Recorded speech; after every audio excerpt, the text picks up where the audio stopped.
presentation skills in business and sales, helping you improve your presentation skills and make your business presentations more powerful and more effective. That's the goal of our presentation skills series, and this episode is the first in this series. 6 tips for powerful presentations and 5 simple things you need to do if you want to become a better speaker when speaking in front of an audience. This and more in today's episode of the Business Booster TV show.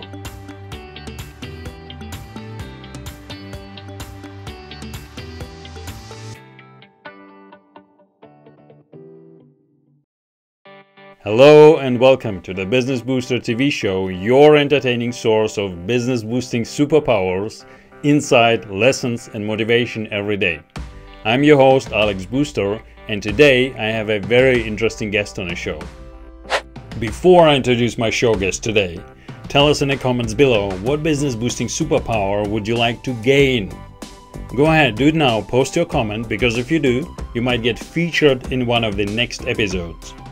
And if you already have a business boosting superpower, tell us what it is, and also tell us what would be the second business boosting superpower you'd like to develop. Use the hashtag BBsuperpower when posting a comment. That way everyone will be able to find your superpower comment very quickly. I've already posted my comment below, check it out. He's a best-selling business author and noted authority on leadership and extraordinary performance. His best-selling book, The Fred Factor, has sold more than 2 million copies and has established him as the expert, turning the ordinary into the extraordinary. He's an adjunct professor at the University of Memphis and is featured by Crestcom in DVD-based training taught in 90 countries. His list of 2,600 clients includes such big names as Harley-Davidson, Costco, Cisco and many more. His name is Mark Sanborn, and I recommend you go ahead and follow him on Twitter right away at Mark_Sanborn. Welcome to the show, Mark. Thanks, Alex. Good to be with you and your listeners. Now, as you know, a large part of our audience are entrepreneurs and business owners, but I personally find that there's a big difference between those two. There's a big difference between someone who is just a business owner and someone who is a real entrepreneur. But that difference can be surprisingly difficult to define. So my question to you is, what do you think makes a real entrepreneur? What's your personal definition of a real entrepreneur? I'm very keen to hear your take on that. Well, I believe a real entrepreneur has the ability to take a new idea and make that idea profitable. A business owner, for instance, a franchisee, may replicate a process or a system or sell a product that you could get elsewhere.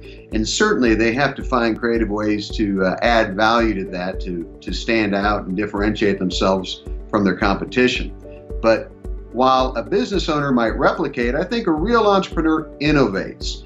They're the person that comes up with something at its best. Entrepreneurship is something that's not been done before, or that obsoletes an old methodology, or that shifts a paradigm, or that brings something totally new into creation. Now, I think if you look at a business owner on a spectrum or a scale, on one side you have the business owner, and the other side the pure entrepreneur, I think you're going to have some people that fall in the middle. But for me, it's the difference between replication and innovation. Very interesting. One of the main themes of the Business Booster TV show is business boosting superpowers. And I believe that many people in our audience would consider the ability to deliver a powerful presentation in front of a large audience to be such a superpower. So, since many people know you as a fascinating keynote leadership speaker, I wonder if you could share some tips with our audience for delivering such a powerful presentation. Well, I'd be glad to, and I agree. The ability to communicate ideas well is critical for the success of an entrepreneur. It's critical for the success of a leader. No matter how good your idea is, if it isn't communicated well, no one will pay attention. So it's about making sure that you not only have substance in your message, but that you present it with a style that is appealing, attention grabbing, and that will get people to do something because of what you've said. Let me share 5 or 6 ideas, kind of philosophies, if you will, for preparing any presentation. The first is that whatever you say needs to be your message. It needs to be unique to you, or else you're just giving someone else's speech or a book report. Let me give you an example of that. You know, although I speak on leadership, I wrote a book called You Don't Need a Title to Be a Leader, where I illustrate that it's about skills that make you a leader, not about your title or your position. And I tell a story about an employee that was able to do really important things even though she had no title. So leadership's the topic, but my message is you don't need a title to be a leader. A good leader, a good speaker, a good entrepreneur always brings his or her point of view or perspective to what they say. The second thing I would encourage you to think about is that people want to be entertained. We live in the age of entertainment, or as my friend Scott McCain says, all business is show business. And to a large degree, I completely agree. Now, the thing about entertainment is, entertainment by itself won't necessarily change someone's mind or get them to take action, but it is a way to get and keep their attention. I look at entertainment in a presentation, you know, being interesting or having humor or good stories. I look at that as the cherry flavor in cough syrup. You know, it's the medicine in the cough syrup that helps you feel better and quit coughing, but it's the cherry flavor that makes the medicine go down more easily. So the second thing I would suggest is that people want to be entertained.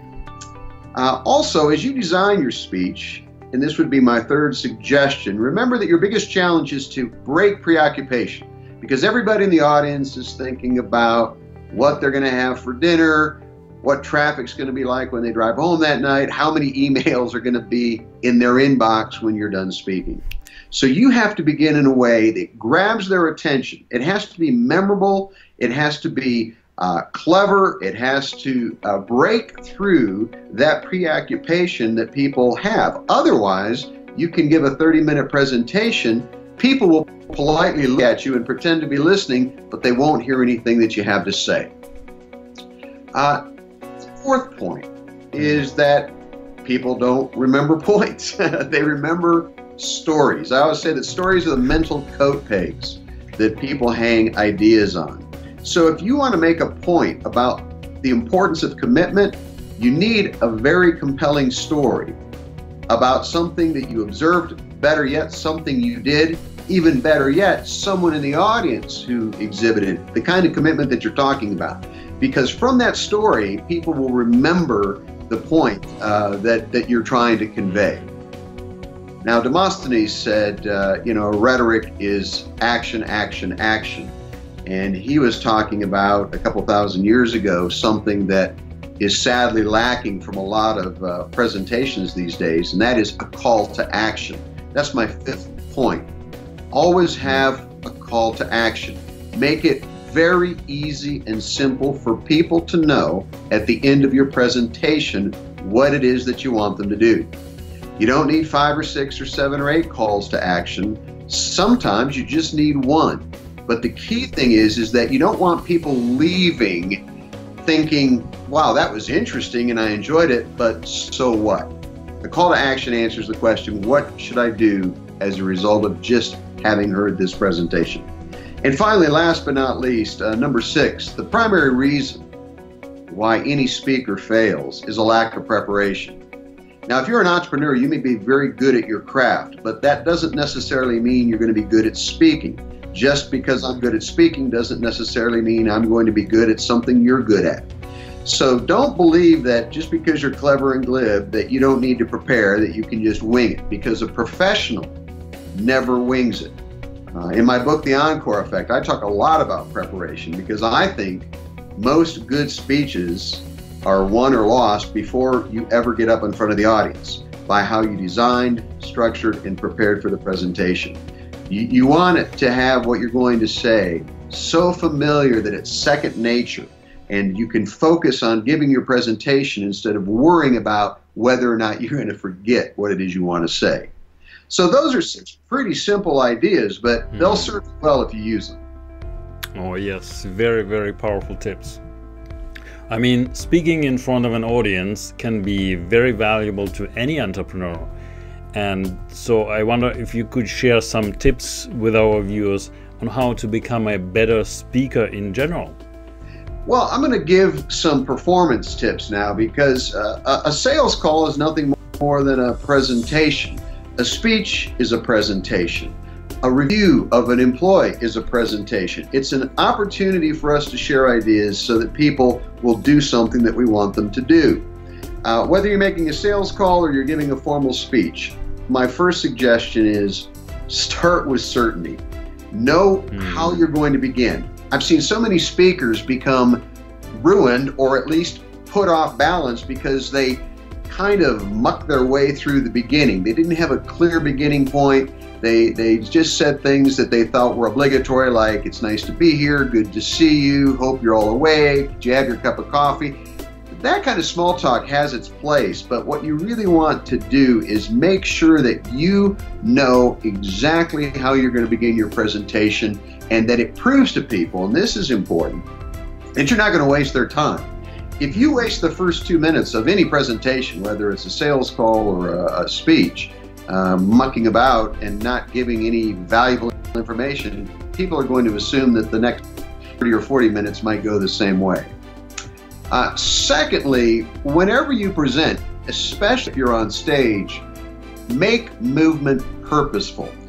I coach very high-level speakers, and even though these are people that make a great deal of money and are very good at what they do, one of the habits that I see is this unconscious movement, or pacing at its worst. Sometimes it's just erratic movement, but the movement isn't purposeful. It doesn't support connecting with the audience. It doesn't put emphasis on the right points.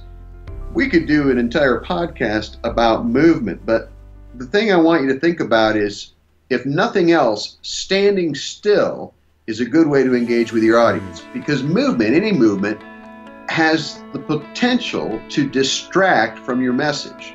As a matter of fact, if you do the classical pacing back and forth across the stage or the room, people start to become so mesmerized and annoyed by that pacing that they don't hear what you say.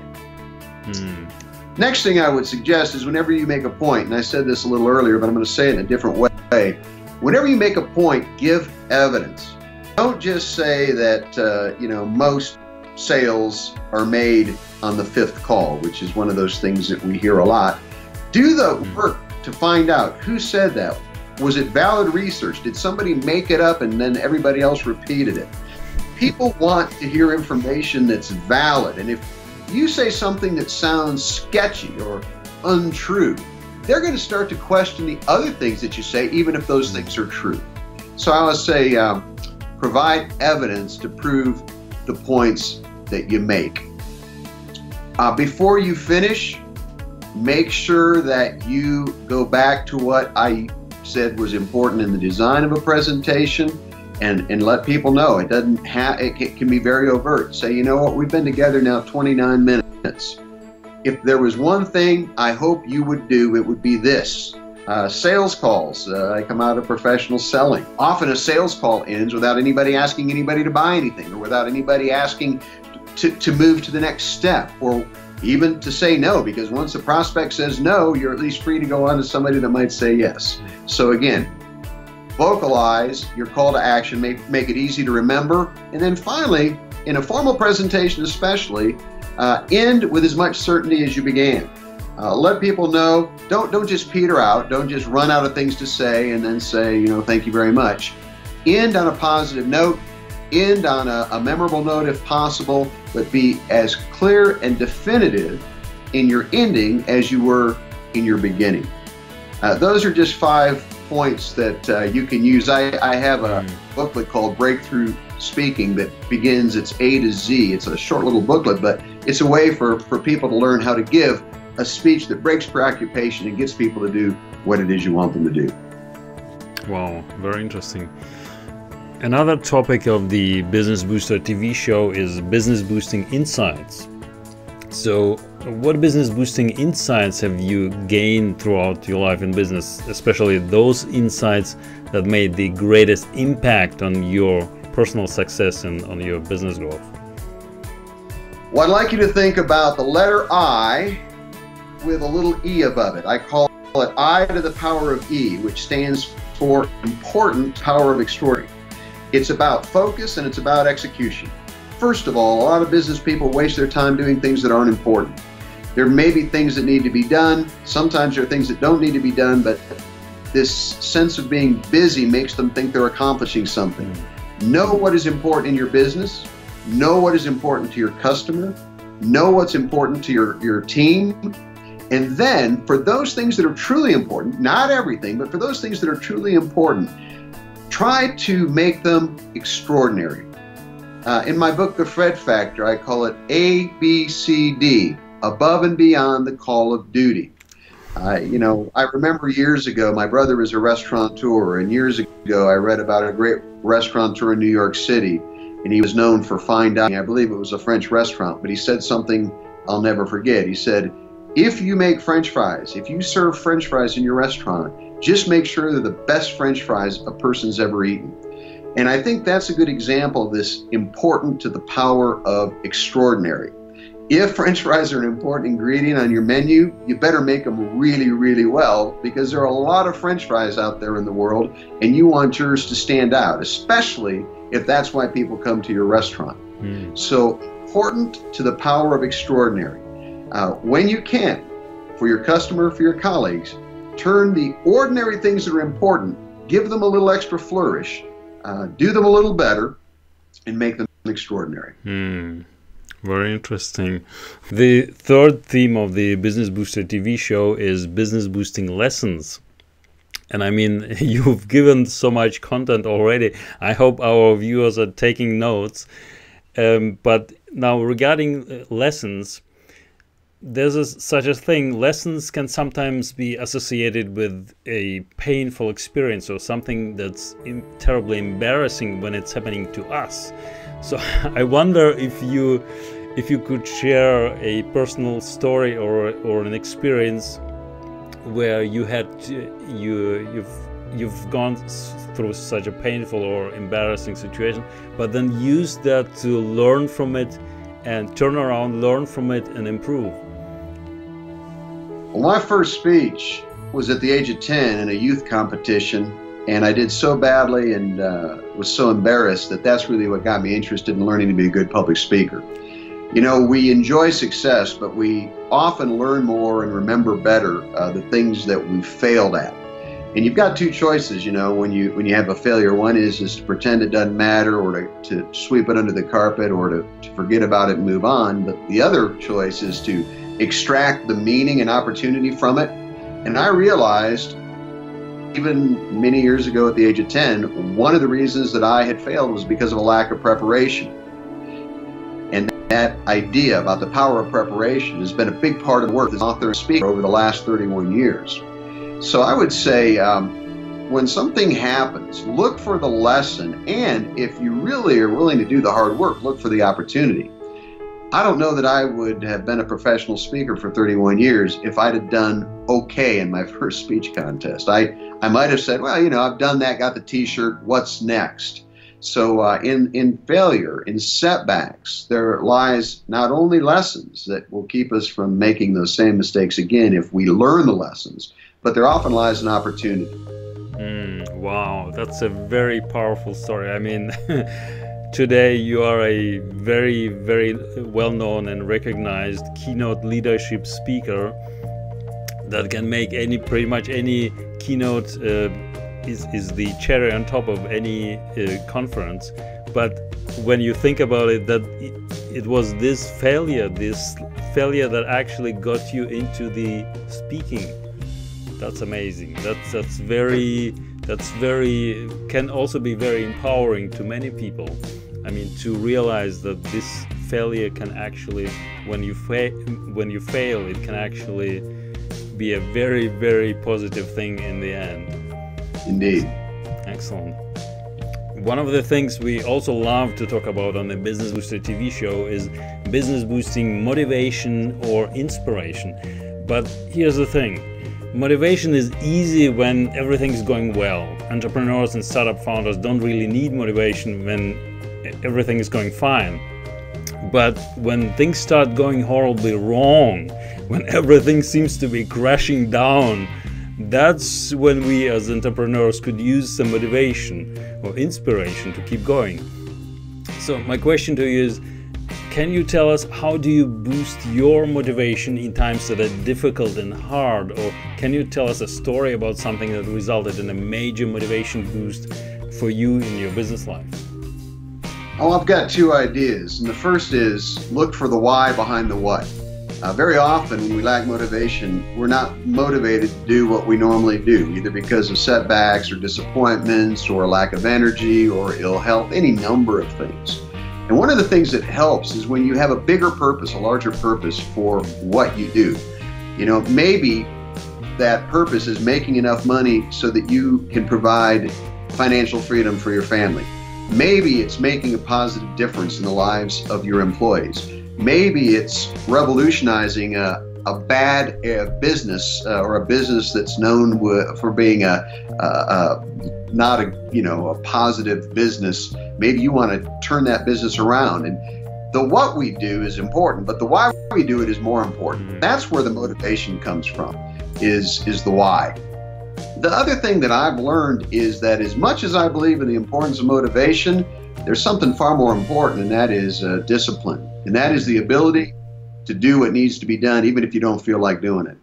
I can't tell you how many times I have had no desire to do something, but I simply, at a young age, was fortunate to have learned that you don't have to want to do something to do it.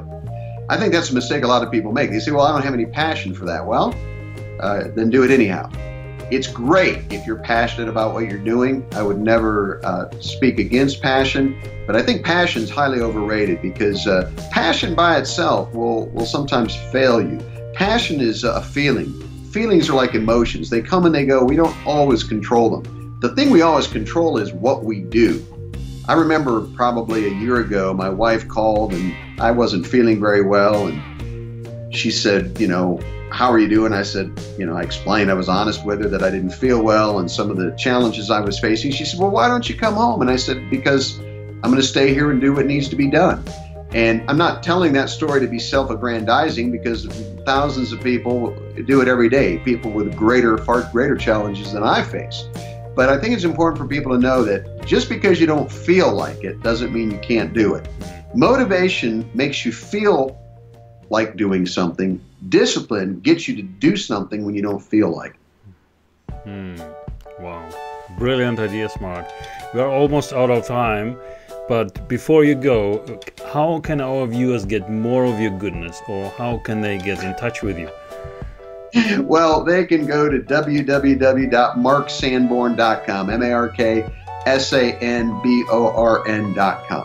And that's the mothership. I have several websites, but that's where you'll find my blog and our resources and all of the some 70 plus videos that you can watch for tips and techniques on how to be a better entrepreneur. Thank you. Thank you so much, Mark. Thank you for sharing your business boosting ideas with us. It was a pleasure to have you on the show. Thanks. It was good to be with you. All the best. If you liked today's episode, please do me a favor and hit the like button below, or the dislike button if you didn't. To make sure you don't miss the next episode, verify that you aren't just subscribed to our YouTube channel, but also have notifications switched on. And follow us on your favorite social media networks, links in the description. May the business boosting superpower be with you. Be boosted!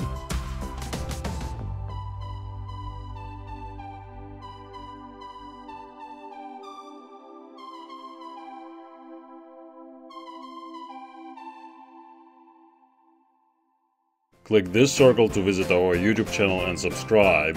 To visit my personal YouTube channel, click here, or watch another video by clicking here.